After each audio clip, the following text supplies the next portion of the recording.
اللہ کے محبوب فرمانے لگے بیمار بندے کی بے قراری پر تعجب ہوتا ہے، اگر اسے پتہ چل جائے کہ رب مجھے اجر کتنا دے گا تو اس کا خیال ہو کہ کبھی شفا ہونی نہیں چاہیے، میں بیمار ہی رہوں۔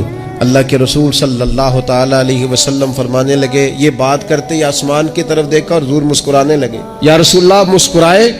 فرمایا دو فرشتوں کی بات پر تعجب ہو رہا ہے۔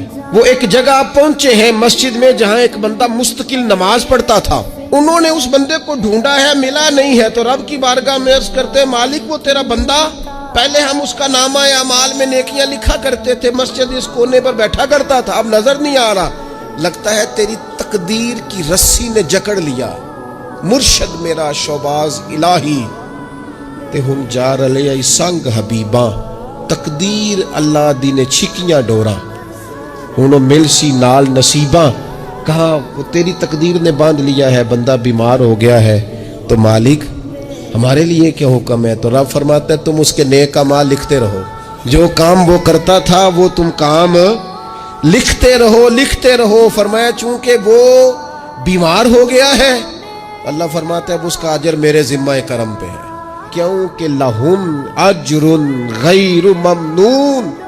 اللہ فرماتا ہے تو ایمان لانے کے بعد نیک اعمال کر، تجھے وہ اجر دوں گا جو کبھی ختم ہی نہیں ہوگا۔